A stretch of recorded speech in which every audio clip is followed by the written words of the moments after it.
నిత్యావసర వస్తువుల్లో ప్రధానమైనది ఉప్పు. ఉప్పు లేని కూరను ఊహించడమే కష్టం. అలాంటి ఉప్పు రేటు అమాంతం పెరిగిపోయింది. ఇక ఉప్పు దొరకదనే వార్తలు వాట్సాప్లో చక్కర్లు కొడుతున్నాయి. ఆ వార్తల్లో నిజమెంతో, నిజంగానే కిలో ఉప్పుకు 300 రూపాయలు చెల్లించాలా? దీనిపై పూర్తి సమాచారం తెలుసుకునే ప్రయత్నం చేద్దాం.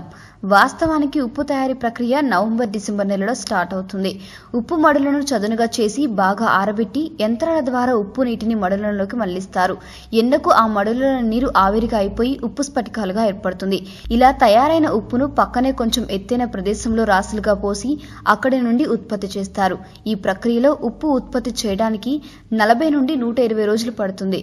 అయితే కొన్ని రోజులుగా వాతావరణం ఒక్కసారిగా చేంజ్ అవ్వడం, బలమైన చలిగాలులు వీచడం వల్ల ఉప్పు నీరు ఘనస్థితిలోకి వచ్చి ఉప్పుగా మారే ప్రక్రియకు కాస్త ఇబ్బంది కలుగుతున్నమాట వాస్తవమే. ఇది ఉప్పు ఉత్పత్తిపై ఓ ప్రభావాన్ని చూపుతుంది. కొన్ని కుటుంబాలు కూడా తమకున్న పొలాల్లో ఉప్పు ఉత్పత్తిని చేస్తుంటాయి. కుటుంబ సభ్యులంతా కష్టించి పనిచేస్తే ఎకరానికి 5 లారీల ఉప్పు ఉత్పత్తి చేస్తారు. ఒక లారీ ఉప్పు 5 నుండి 6 వేల ధర పలుకుతుంది. అంటే రోజుకు 200 రూపాయలు కూలి గిట్టుబాటు అవుతుందన్నమాట. అయితే తాజాగా పాత 500, 1000 రూపాయల నోట్ల రద్దు నిర్ణయం తర్వాత డబ్బు కొరత ఉప్పు మడుల నిర్వాహకులకు, ఉప్పు మడుల్లో పనిచేసే వారికి డబ్బు ఇవ్వలేకపోతున్నారు. దీనికి కారణంగా వచ్చే నెలలో ఉప్పు ఉత్పత్తి అవుతుందనే అర్థం లేని పుకార్లు పుట్టించి దానినే ప్రచారంలోకి పెట్టారు కొంతమంది. ఆ ప్రచారమే ఆ నోట ఈ నోట తారాస్థాయిలోకి చేరింది. దాంతో ఇప్పుడు కొందరు కిరాణా షాప్ యజమానులు ఉప్పు బ్లాక్ చేసి కృత్రిమ కొరతను సృష్టించి అధిక రేట్లకు అమ్మాలని చూస్తున్నారు. ఇప్పటికే రాష్ట్రంలోని కొన్ని ప్రాంతాల్లో ఇది జరుగుతుంది.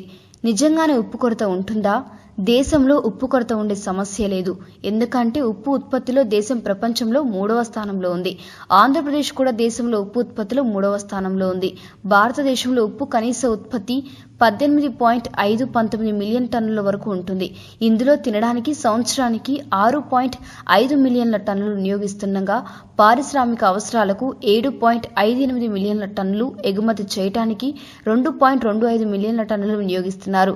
ఉప్పు కొరత ఎంత ఉన్నా అవసరమైతే ఎగుమతిని రద్దు చేసైనా నిత్య అవసరాలకు ఇచ్చే అవకాశం ఉంటుంది. పాత నోట్ల ఎఫెక్ట్ ఉప్పు ఉత్పత్తిపై 2-3 రోజులకు మించి ఉండదు. సో ఫికర్ లేదు, ఉప్పు రేట్లు పెరిగే అవకాశం లేదు.